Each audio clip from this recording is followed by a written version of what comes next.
Magandang umaga po sa ating lahat, mga kapatid. Hallelujah, praise the Lord. That is overwhelming, mga kapatid. Parang may iyak yata ako kanina. So, ito po ay isang breakthrough din sa ating pong church, mga kapatid, na tayo po ay binibigyan ng Panginoon ng kakayanan, talents, or giftings para po makapagbalik ng papuri at pasasalamat sa Kanya. Ito po ay para sa ating kaligayahan. Ito ay para sa kaluwalhatian ng ating Panginoon, gayon din para sa ating kaligayahan. When we are experiencing, mga kapatid, giving back to our God, the gifts or the talents that He has given us. Pag naibabalik po natin ito sa Kanya, mga kapatid, nagbibigay po ito ng malabis na tuwa, ganap, kaligayahan sa ating puso. Tama po ba? Tama po ba? Yan. So, huwag niyo pong iipitin yung inyong mga giftings, mga kapatid. Hindi po yan, sabi nga ng parable, nung nagbigay ang Lord ng blessings, ng giftings, ng favors, it is not meant para itabi. Nagagalit ang Lord pag tinatabi ang mga giftings. Beware, be warned, mga kapatid, hindi itinatabi ang giftings. Inilalabas yan, binibigay pabalik sa Lord para maging kapurihan ng Kanyang banal na pangalan. There are so many giftings. Preaching, teaching, exhortations, giving, helping. There are so many giftings. At kailangan, mga kapatid, hindi ito nasasayang. Actually, the truth is, listen very carefully, the truth is, if you are an elect of God, you will receive giftings from God. Ito po ang totoo.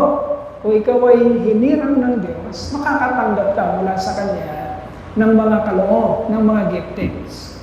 At ito rin ang totoo. Kung tunay kang hinirang ng Diyos, hindi mo kayang pigilan ang paglabas ng iyong mga giftings.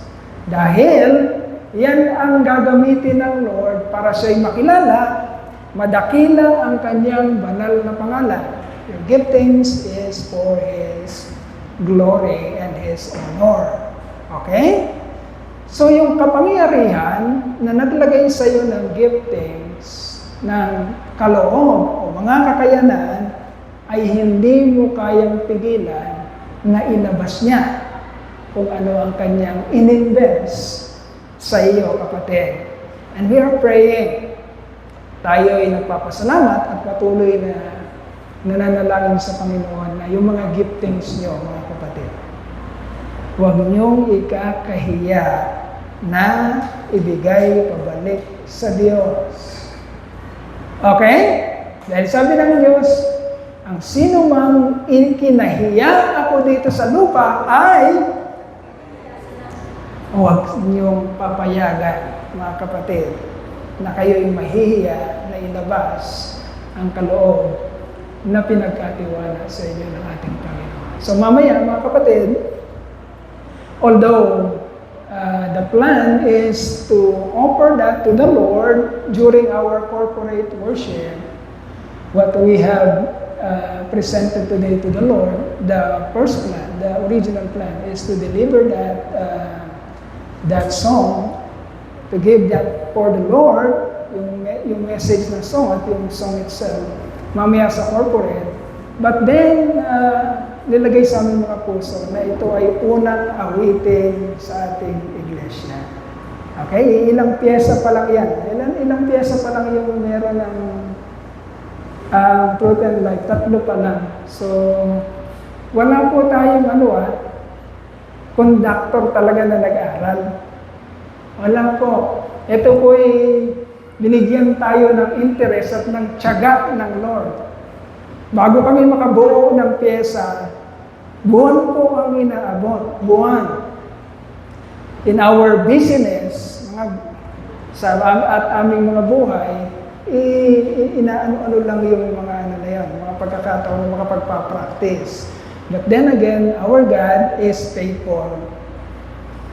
And He is a very loving, good God na ini-scatter niya sa atin, hinahayaan niya tayo makaranas ng kaligayahan habang ginagamit natin yung mga kaloob na binigay niya. Papurihan po natin ating Panginoon. Okay. The message that we have heard, mga kapatid, doon sa inawit natin kanina, sa praise and worship, and then sa choral, sa choir is, God is on our side. Yeah. God is on our side. Napaka-importanting katotohanan, mga kapatid. Lalo na sa panahon natin ngayon. Napaka-importanting maintindihan mo, malaman mo, ma-realize mo, ma-experience mo that God is really on your side. Nararamdaman niyo ba yon, mga kapatid, at nararanasan? Is God really on your side? Paano? Paano natin nararanasan na ang ating Diyos ay talagang sumasama sa atin? God is really on our side. Sa panahon ngayon, mga kapatid, sa panahon ng gera, sa panahon ng mga resulta ng gera na nangyayari, masyadong napakaraming problema ang idudulot nito. Masyadong napakaraming mabibigat na resulta ang mga kaganapan dahil sa gera na nangyayari. But it is very,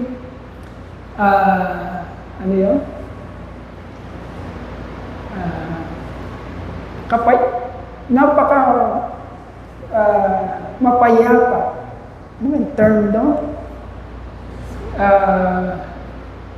Napaka-mapayapa. Meron pang ibang term doon na malaman mo ang isang pangako na galing sa Diyos. Nagbibigay ito ng peace, kapayapaan sa ating puso, na ang Diyos ay sumasa atin at nasa ating tabi. Hindi po ito hindi po ito yung tipong ang Diyos ay nasa Pilipinas o nasa Israel o nasa Amerika o nasa anumang kumbaga bansa o lugar. Mga kapatid, God is on the side of His people, of His elect. Wala pong pinipili ito na lugar o bansa. We may be thinking na ay ang Iran kalaban, ay ang Israel kakampi, ay ang Amerika kakampi. Ang Diyos ay nasa Amerika, ang Diyos ay nasa Israel, kalaban niya ang Iran. No.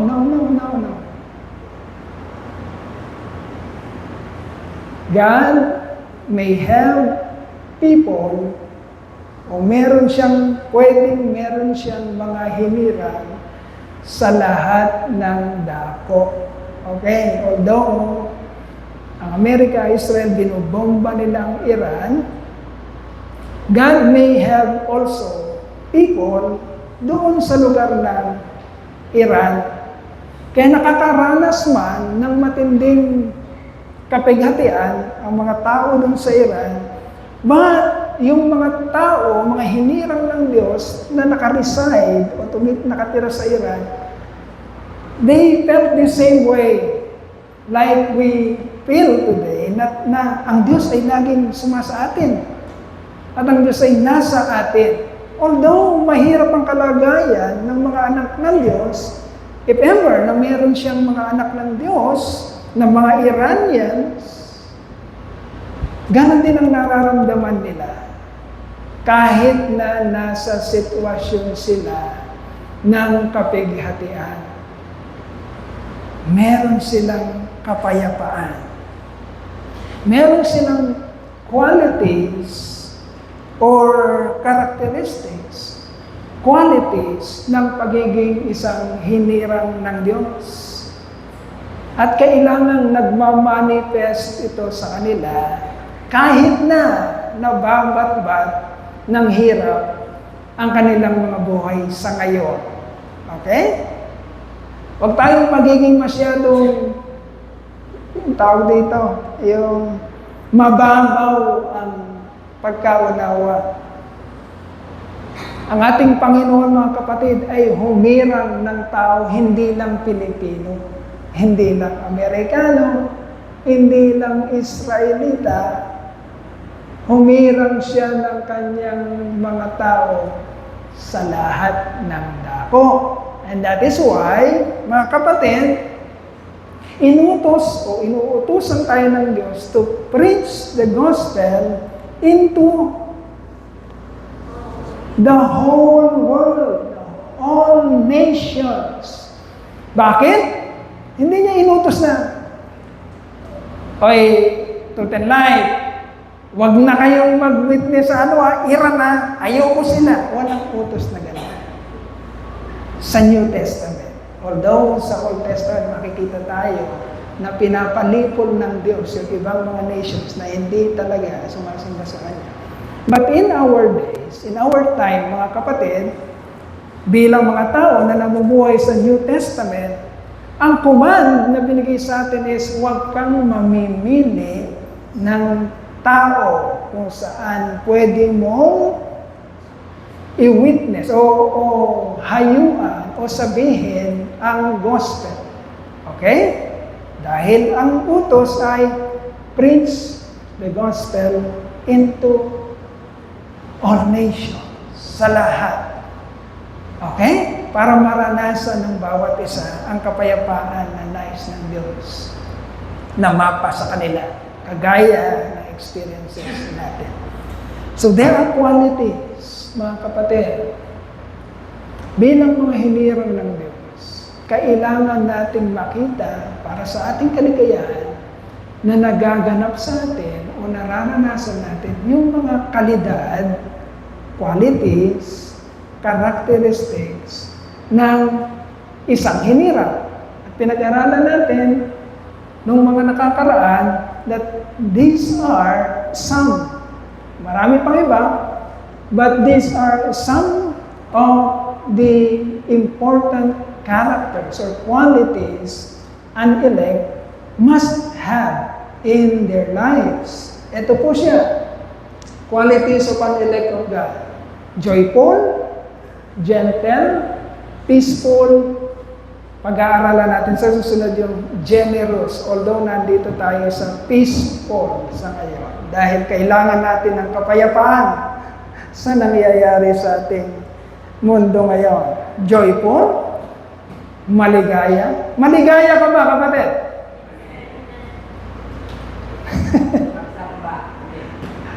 Kahit na walang pambili ng gasolina. Ayan. Joyful o maligaya. Gentle o mahinahon. Mahinahon ka ba? Mahinahon ka pa ba ngayon? Nung makita mo na yung from 48 pesos, 120 pesos ang diesel. Ano ba yan? Sabi nga ni Andrew, ano ba yan? Sa loob lang ng kulang isang buwan, yung imposibleng mangyari, alam niyo, imposible yan eh. In 10 years, kung wala mang nangyayaring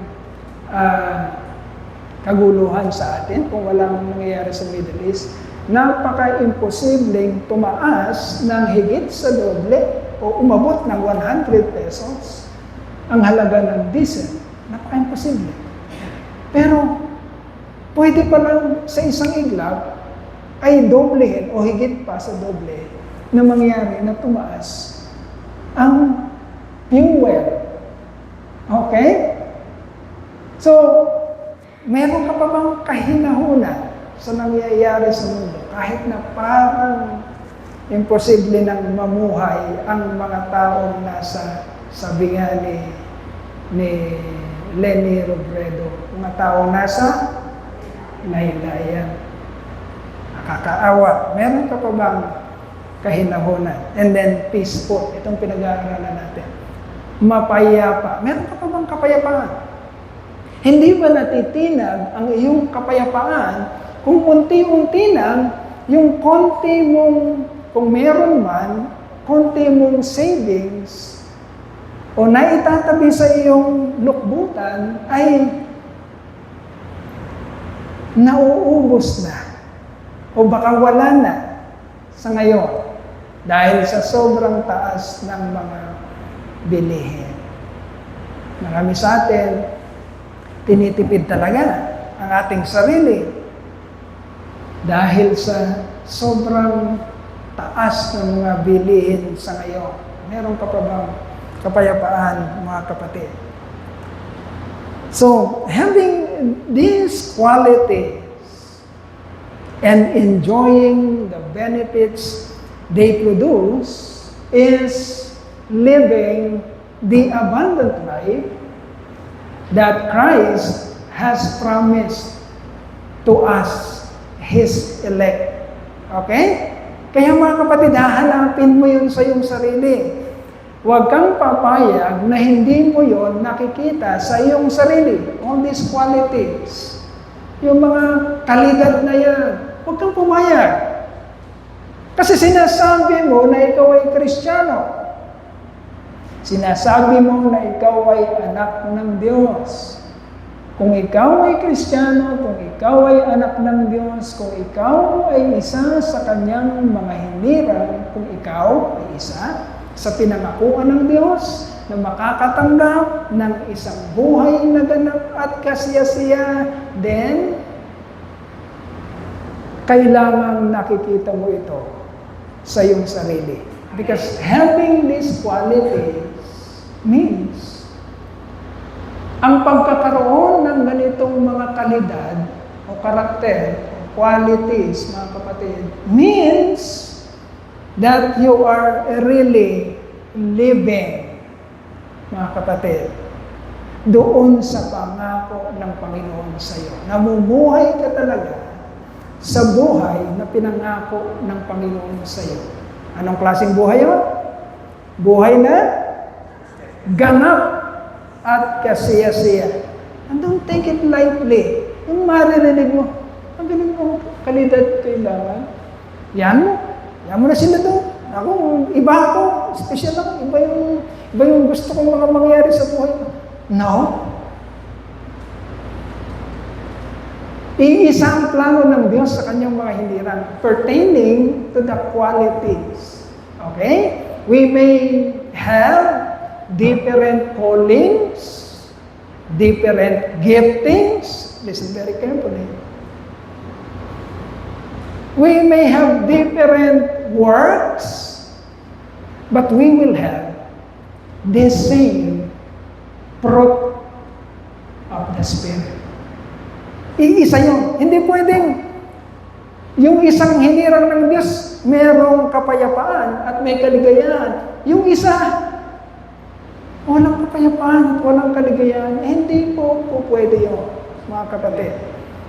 We will have the same fruit of the Spirit. We will have the same qualities. Okay? At yun ang gagamitin ng Diyos para sa kanyang glory. Ang Diyos ay hindi nakikita. Okay? Sabi ng Bible sa Book of John, God is Spirit. Okay? Hindi nakikita. At ginagamit niya tayo na pinaglagakan niya ng kanyang Spirit kasi ang tao nakikita. Amen? Nakikita ng mga, listen very carefully, ang tao nakikita ng mga mata, ang Diyos hindi. Because He is a Spirit. Although we know that His Son, our Lord Jesus Christ, nagmanifest siya sa flesh. But sa ating kalagayan ngayon, hindi present ang flesh ni Jesus Christ, meron siyang pinadala sa atin. Ano yun? Ang kanyang banal na Espiritu. Hindi nakikita. Pero ang tao nakikita. Ang dahilan kaya ibinigay ng Diyos ang Holy Spirit sa atin, mga kapatid, is for His glory. Upang makita, mamasdan, ang kalidad ng Diyos sa pamamagitan ng kalidad na binubuo niya, kinukonform niya sa kanyang mga hinirang. Listen very carefully.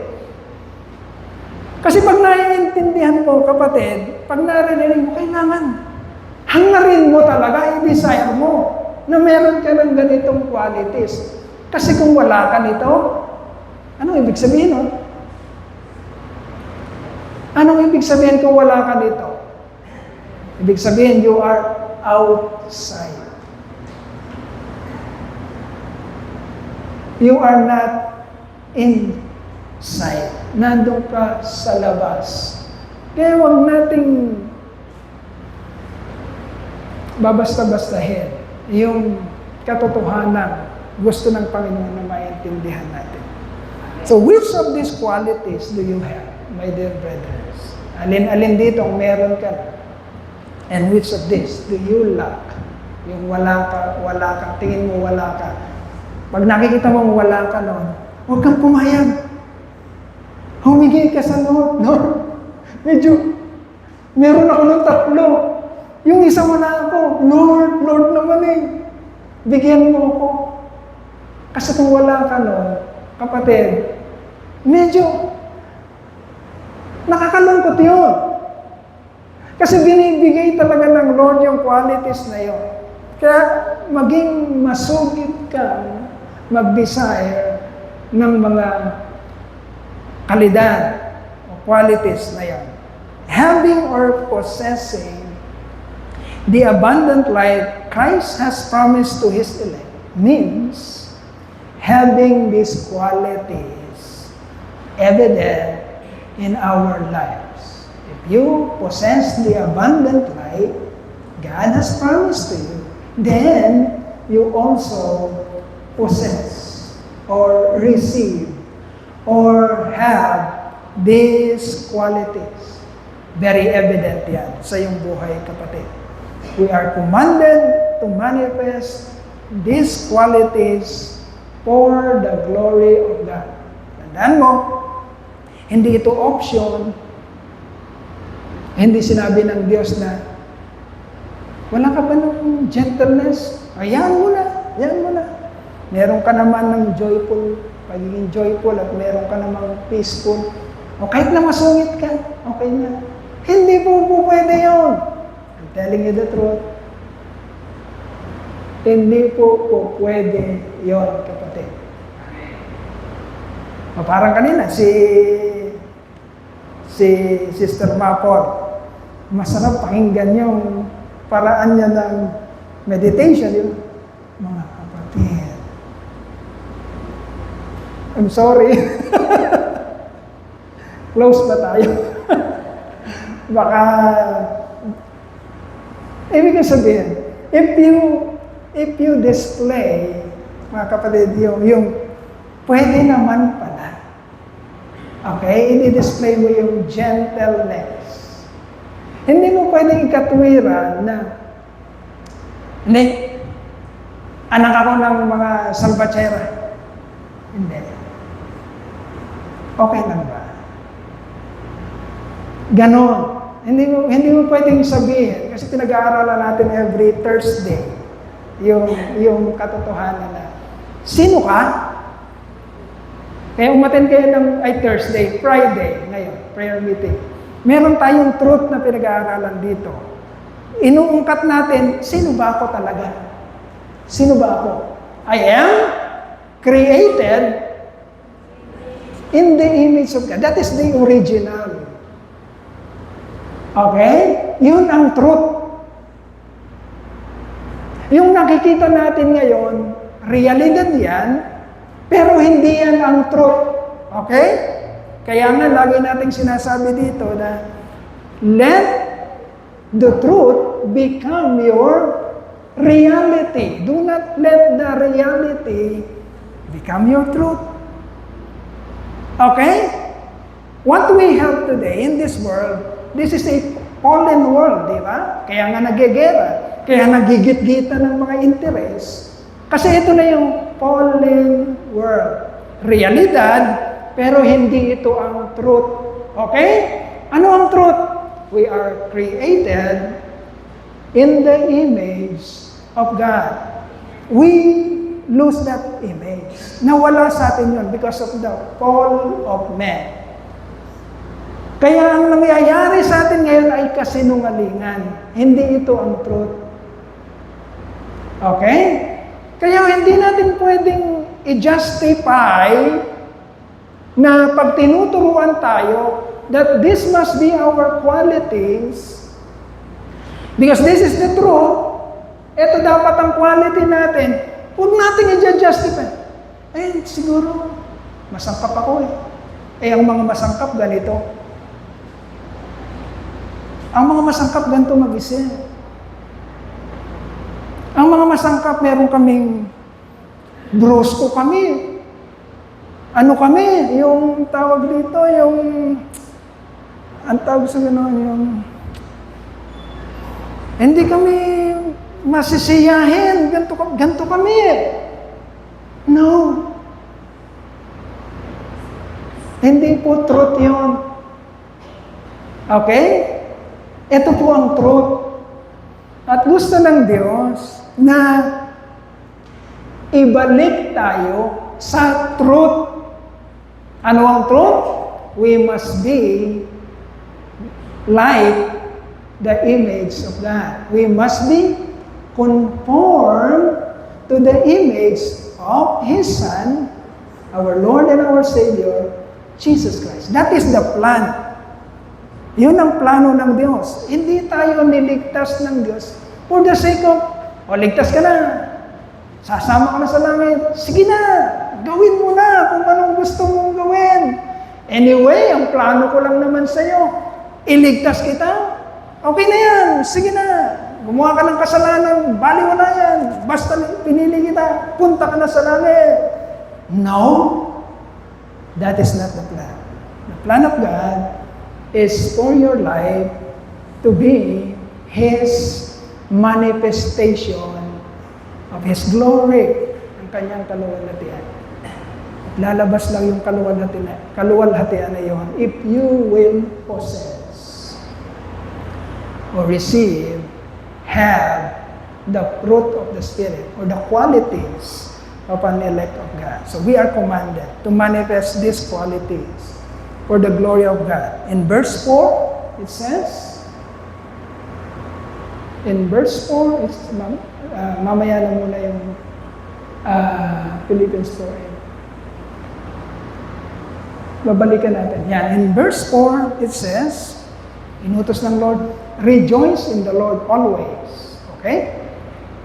Ibig sabihin, kapatid, walang puwang sa kalungkutan.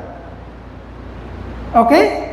When God says, when the Scripture says, always, meron bang puwang na pwede ka namang malungkot paminsan-minsan? Pag-aralan natin mabuti mga kapatid. When the command is, rejoice in the Lord always. Ang ibig sabihin ng always. Pero paminsan-minsan, pwede ka namang malungkot. May nakasunod ba na rejoice in the Lord always, but then, naiintindihan ko, sige, paminsan-minsan, malungkot ka. May nakasunod ba gano'n? Ang nakasunod lang, always.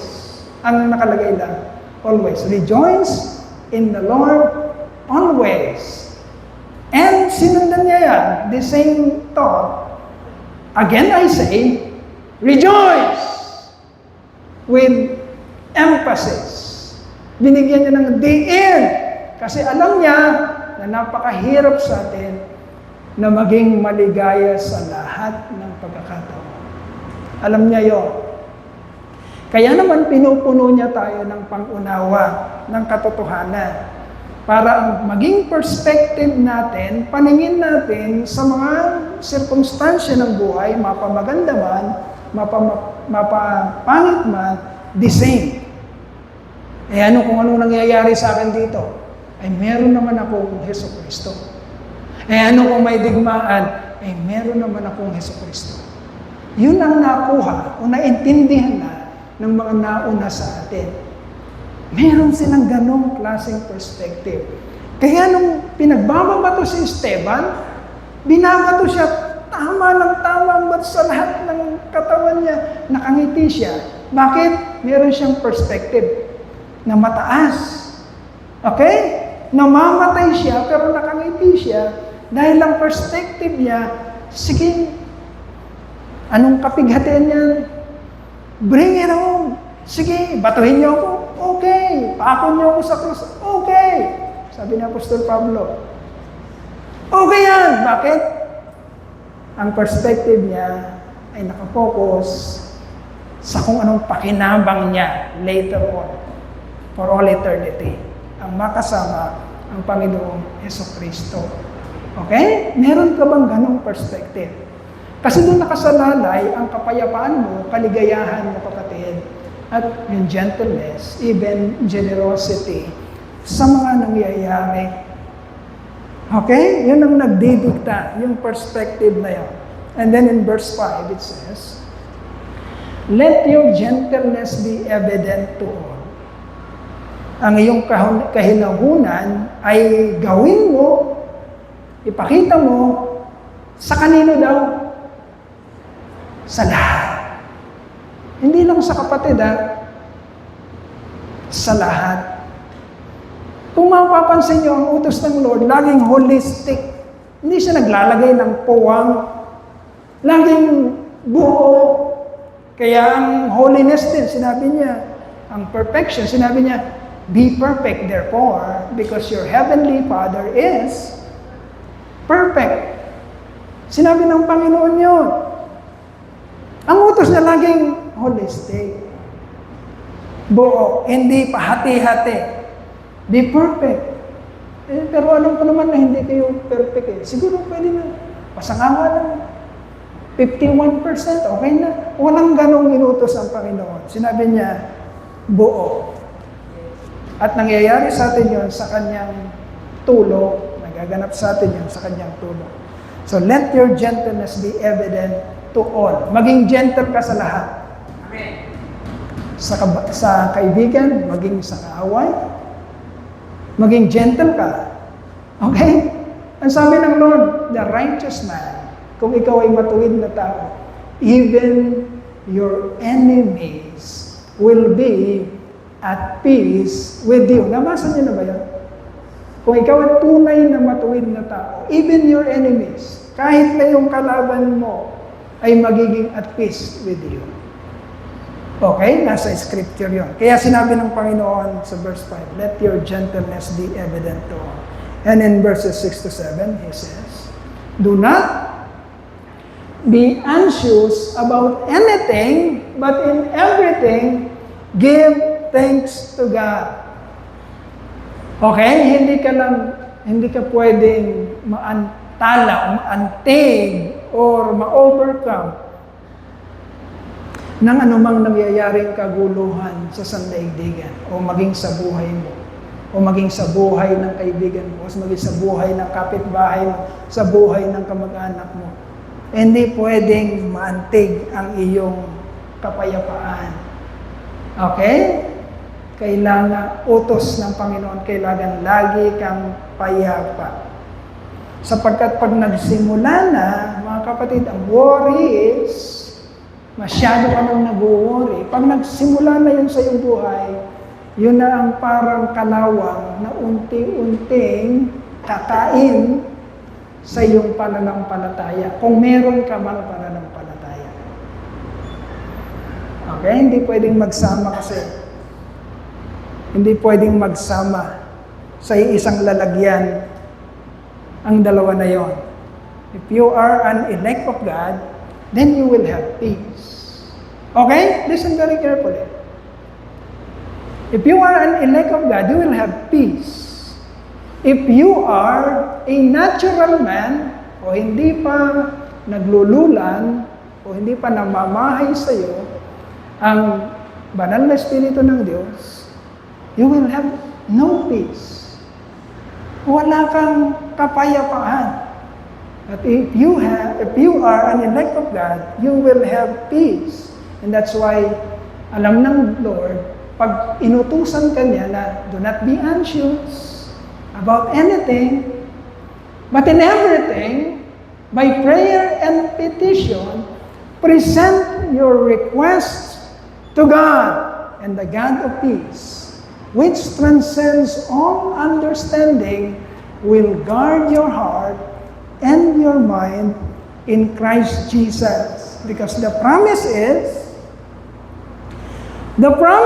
my dear brethren, kapatid, hindi ka mabibigo sa Diyos. Do you believe that? Gaano man ka-imposible yan, hindi ka mabibigo sa Diyos if you are one of His elect. Because the promise is for you. At yun ang pinag-aralan natin last Sunday sa 1 Corinthians ba yan? Sa 2 Corinthians chapter 1 verse 18 to 22. Yun ang pinag-aralan. Listen very carefully.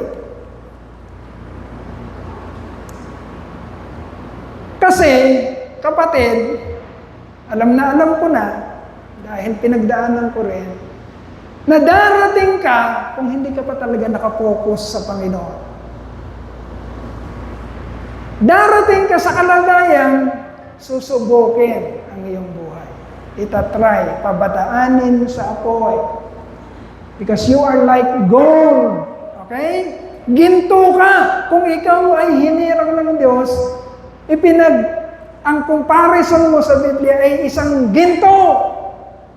Ang ginto, pagka ini-explore mo, hindi pa yan maganda, ang ginto. Pag ini-explore mo, pag hinuhukay mo pa sa lupa, hindi pa yan maganda. Pero ginto na yan. Although pangit pa siya sa una, ginto na yan. Para mapaganda ang ginto, anong ginagawa? Yes. Nire-refine yan sa pamamagitan ng matinding exposure sa apo. Ginto ka, kapatid, tandaan mo yan. Daraan ka, mai-expose ka sa apoy. Bakit? Para mapalabas sa'yo ang isang refined na ginto. Indestructible. Okay? Ang ginto hindi nababawasan ng timbang. Nababawasan lang ito ng timbang pag kinuhanan sa sanglaan. Hindi yan nababawasan ng timbang. Ang ginto ay ginto. Paulit-ulitin mo man siyang i-refine, ginto pa rin siya. At hindi siya mababawasan ng kinang o ng kalidad. Yun ka, kapatid. Ikaw ay isang ginto. Hahangarin mo kapag dumaranas ka na ng pagsubok. Listen very carefully. Hahangarin mo pag nandun ka na sa pagsubok. Kapatid, na taglay-taglay mo, tangan-tangan mo ang katotohanan. Okay? Bakit ano bang pangako? Ang pangako ng Diyos na binasa natin last Sunday sa 2 Corinthians is ang lahat ng pangako ng Diyos, thousands of them in the Scripture. Ang lahat ng pangako ng Diyos ay laging yes kapag kinuha mo yun, pag hiningi mo yun sa Diyos. Okay? Yan ang tinalakay natin last Sunday. But as surely as God is faithful, our message to you is not yes and no. For the Son of God, Jesus Christ, who was preached among you by me and Silas and Timothy, was not yes and no.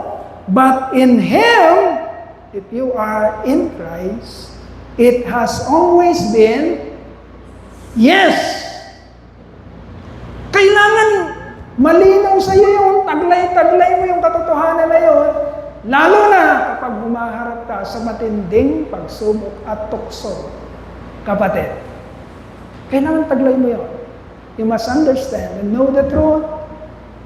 Because if you understand the truth, that truth will set you free. Yung katotohanan, alam mo. So, laging pinag-uutos sa atin, sit down and listen very carefully. It has always been yes. Kaya pag dumaranas ka ng pagsubok, kagaya ngayon, may pagsubok ngayon, hindi natin alam kung gaano pa tatagal ang pagsubok na to. Yung pagtaas ng mga bilihan, hindi natin alam kung gaano pa katagal. Kailangan activated sa iyo ang kapayapaan. At ang kapayapaan na yon ay nakukuha mo lamang sa pagkaunawa, pagkaalam ng mga katotohanan. Kagaya ng paano mo makukuha ang pinangako ng Diyos sa iyo. Thousands of them. Paano mo makukuha ang pangako na yun? Hindi ito pinagdadamot ng Diyos. Okay? All the promises of God, lahat ng yon ay intended, kapatid, intended para iparanas sa iyo ng Diyos. Hindi na yan, hindi pinangako yun ng Diyos para anuhin ka, yung tatakamin ko itong mga to. Papangakuan ko itong mga to, pero hindi ko ito ipaparanas sa kanila. Walang ganon, mga kapatid. Madamot ba ang Diyos? Hindi sinasabi ng Biblia na madamot ang Diyos. Hindi siya maramot. Pero may sinasabi siya na dapat nating pakinggan. Anong sinabi niya sa Matthew chapter 6 verse 33? Seek first the kingdom of God and His righteousness, and all. Ilan? All. Pag sinabing all, ibig sabihin, lahat ng pinangako niya, ipapasunod niya sa iyo. But seek first His kingdom and His righteousness. At sigurado, ang isang hinirang ng Diyos ay talagang hahangarin. Yung marinig ang katotohanan mula sa Diyos. Sinabi ni David yun, magiging parang isang, usa, na uhaw. I-desire mo talaga yun. Yung awit natin, as the deer panted for the water, so my soul longeth after thee.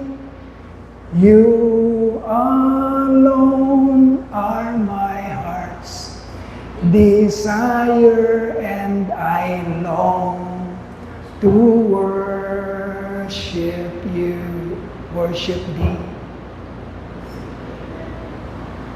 Nakasulat yun, kapatid. Yun ang nararanasan ng isang hinirang. Talagang para kang isang tupa na uhaw.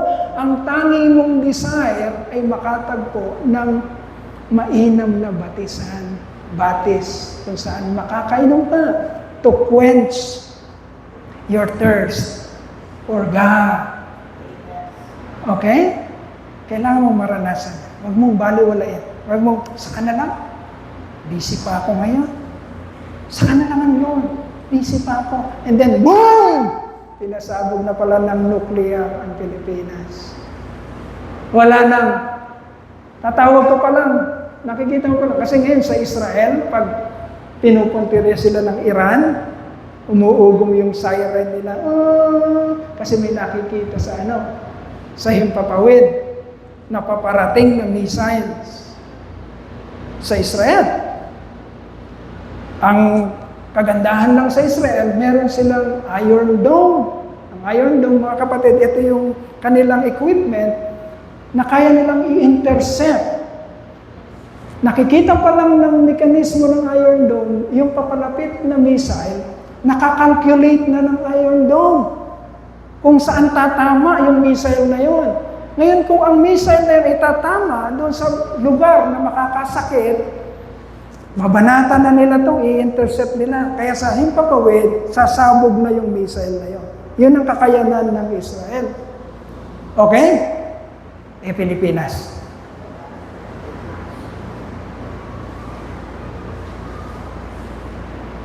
Kapatid, pag pinasabugan tayo ng nuclear, makikita natin yun paparating sa atin. Okay? Hindi yun basta sasabog lang. Makikita natin. Papunta na sa atin yung nuclear. Wala tayong kakayanan na i-depensa ang ating mga sarili. Kaya huwag mong sasabihin sa Panginoon. Nagsasabi ni Pastor, basta ako, okay ako. Wala akong pakialam. Basta ako, okay lang. Bahala kayo. Kung gusto niyo, sumigi kayo sa Panginoon niyo. Mag-all out kayo. Basta ako. Alam ko, bahala ako sa sarili. No. No, no, no, no, no. Do not be anxious about anything, sabi ng Panginoon.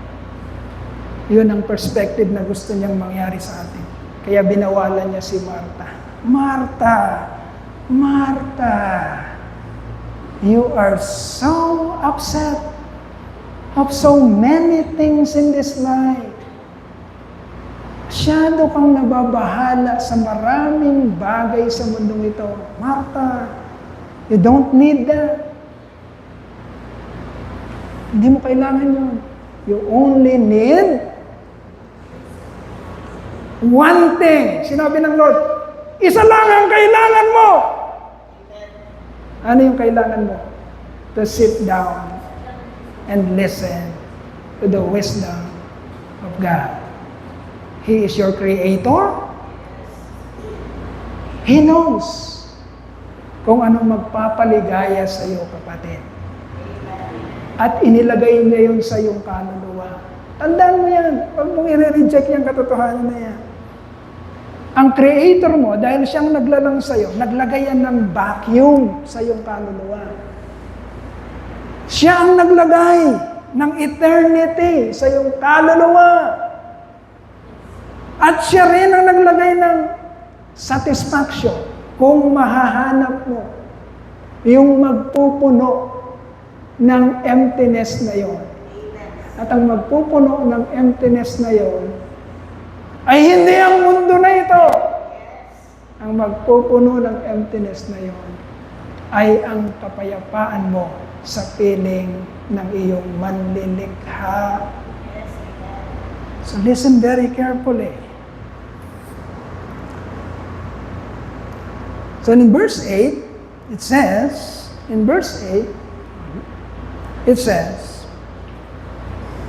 basahin muna natin yung verses 8 to 9 para magko-close tayo dito sa verse 8 and 9. Verse 8 and 9 says, Finally, brothers, whatever is true, whatever is noble, whatever is right, whatever is pure, whatever is lovely, whatever is admirable, if anything is excellent and praiseworthy, think about such things. Iyon ang lagay mo dyan sa utak mo na yan. Huwag kang magyabang sa iyong sarili at huwag mong yabangan ng Diyos that you have everything all figured out. Alam ko na yan. No. Kakonti ang alam natin, kapatid. Kakonti. The more we learn, the more we see our need to learn. Natutunan ko yan kay Sister May. Habang natututo tayo, lalo natin nakikita, ang dami pa natin kailangang maintindihan. Minsan pagbata pa tayo, parang yabang na tayo sa ating mga sarili. No. Wow. Hindi natin naiintindihan pa ang buhay. Hahangarin natin, mga kapatid, kapag dumaranas na tayo ng kapigatian sa buhay, hahangarin natin yung, sana pala, naupo ako at nakinig ng mataimtim sa wisdom o karunungan ng Diyos. Hahangarin mo yan. Maaalala mo yan kapag papadaanin ka na ng Diyos sa buhay kung saan may kapighatian. At darating yun, hindi ka makakaiwas doon because you are like gold. ginto ka. So in verse 8, it says, think about praiseworthy things only. Verse 8. Verse 8. Yung verse 8 says, verse 8 says, think about praiseworthy things only. Lalo na kabataan, maawa kayo sa inyong sarili. O ngayon, meron ng matinding kaso ang YouTube at ang Facebook. Napabalitaan niyo yan? Mukhang hindi sila makakalusot sa kaso na yan. Okay, napabalitaan niyo ang nangyayari ngayon sa mundo? Masyado kang pinoporm mo na ang iyong perspective, pinoporm mo na ang buhay mo dahil sa social media, kapatid. Isang araw, magsisisi ka, pagsisisihan mo yun, dahil doon mo na pinaikot ang buhay mo sa social media. Okay? Meron ng kaso ngayon ng Facebook at ang YouTube. Research, make a research. Tignan nyo kung makakaligtas sila sa kaso na yun. Okay? Whatever is true. Ano ba ang totoo? Ang utos kasi sa atin, think about praiseworthy things. Yan ang lagi mong ilalagay dyan sa isip mo. Ang utos, whatever is true. Kaya pag mag-iisip ka, malalagay ka sa isang sitwasyon, ang dapat choice mo is, sandali, ano ba ang totoo? Okay? Kagaya ng pinag-uusapan natin every Friday, ano ba ang totoo? Sino ba ako? Ano ba ang totoo? Okay? Kapag ka magdidisiplin ka ng iyong anak, sasabihin mo sa kanila, ilalagay mo sa kanila mga isipan, anak, huwag kang tumunad sa kanila. Iba ka! Yun ang sinisigaw sa atin ng Lord. Iba ka. Yun ang totoo. Huwag mong i-pattern ang buhay mo sa kanila. Ang buhay nila ay pupunta sa kapahamakan kung hindi sila madadala sa kaharian ng Diyos. Huwag mo silang kainggitan. Huwag mong gayahin kung anong kanilang gawin. Huwag mong hangarin ang mga hinahangad nila. Huwag mong pangarapin ang mga pinapangarap nila. Iba ka! Think about such things. Praiseworthy things. Ano ba ang totoo? Ano ba ang totoo? I am created in the image of God. Ang buhay na ito ay papuntang holiness and righteousness. Huwag kang papayag sa suggestion ng kaaway na pag mag-isa ka na, ilalak ko muna yung kwarto ko. Gagawin ko muna yung mga gusto kong gawin. Hahayaan ko muna na magtampisaw ako sa temptation. Masarap to. Huwag kang pumayag, kapatid. Think about praiseworthy things. Yung mga bagay na kapuring-puri, nakikita ka man o hindi ka nakikita ng mga tao.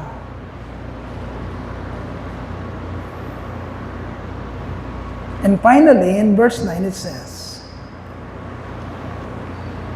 practice what you have heard, what you have received, what you have learned, what you have seen. Nakulangan pa. What you have seen from the message of God.